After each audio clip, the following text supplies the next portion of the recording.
আমার আল্লাহ বলেন, হে পৃথিবীর মানুষ, হে আমার বান্দারা, তোমরা দুনিয়ার মধ্যে কি ইচ্ছো আমি তোমাদেরকে দুনিয়ার মধ্যে পাঠাইলাম।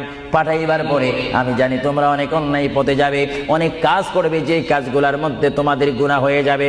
হ্যাঁ বান্দা, তোমরা গুনাহ করবে তাও আমি ভালো মতো জানি, তোমরা পাপ করবে তাও আমি ভালো মতো জানি। বান্দারে, পাপ করার পরে, গুনাহ করার পরে একাই কি মসজিদের মধ্যে তোমরা কেঁদেছো, রব্বানা যালামনা, বলেন রব্বানা যালামনা আনফুসানা ওয়া ইল্লাম তাগফির লানা ওয়া তুরহামনা লানাকুনান্না মিনাল খাসিরিন বলে বলে মসজিদে কেঁদেছো, আসরের নামাজ পড়ে কেঁদেছো, যোহরের নামাজ পড়ে কেঁদেছো, মাগরিবের পড়ে কেঁদেছো, এশার নামাজ পড়ে কেঁদেছো। এ বান্দা, নামাজের মুসল্লা যখন বসে যাও, আমি আল্লাহকে তোমরা বারবার বল, আল্লাহ গো আমার গুনাহ মাফ করে দাও। তারপরও আমি তোমাদের গুনাহ মাফ করে নেই। তারপরও তোমরা নিশি রাত্রে, মানুষ যখন ঘুমে যায়, তোমার বিবি যখন ঘুম যায়, তোমার ছেলে যখন